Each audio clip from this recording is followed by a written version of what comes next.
this is reporter Carrie with the news of protecting the environment and climate change impacts. Now, our region is the feeding and resting point for migrated birds.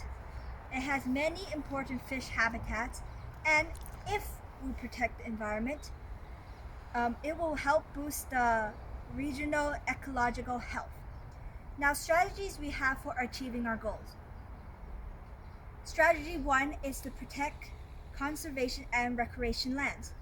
In Metro Vancouver, the GVRD board needs to deem if connecting the sewers will elevate a public health or environmental contamination risk, or if it will mean absolutely nothing.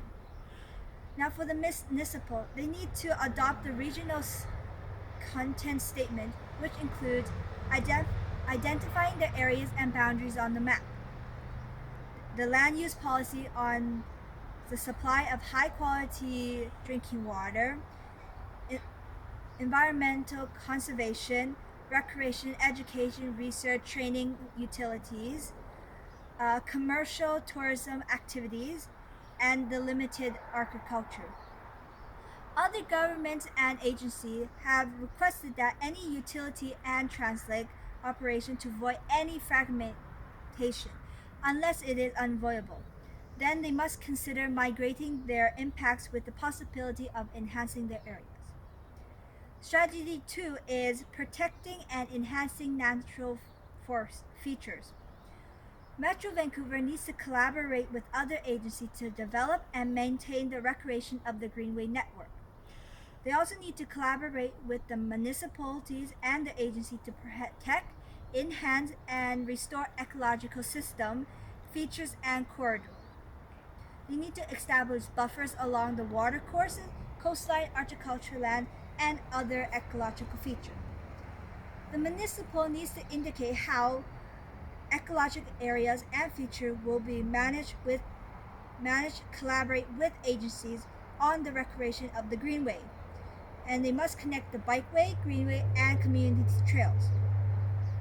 They need to identify the appropriate measure to protect, enhance, and restore any of these ecological features.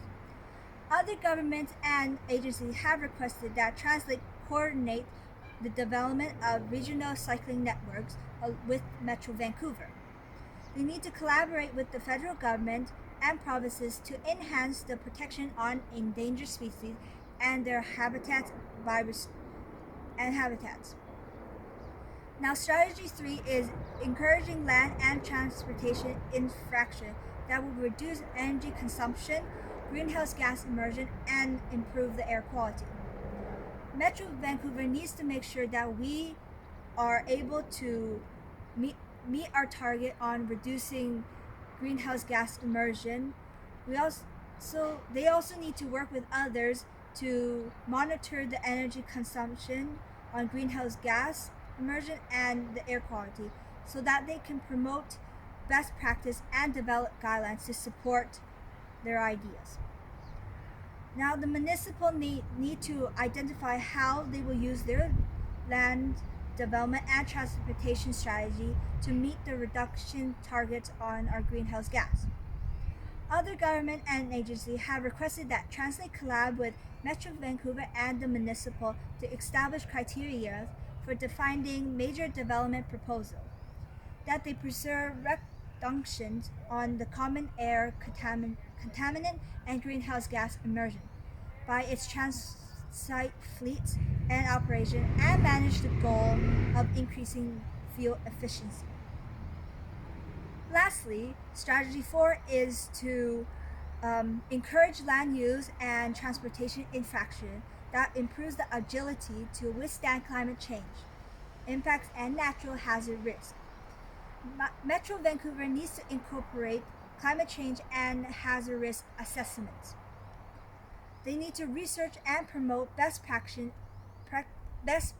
in adaptation to climate change related to land use planning. The municipal needs to consider incorporating climate change and natural risk assessment. The government and agency have requested that any financial assessment, timely data, and information, coordinate roles to address flood hazards, and management decision by the municipal to be included. I'm reporter Carrie, and this is the end of the environmental news concerning protecting the environment and responding to climate change impact. Peace. Now back to the main channel.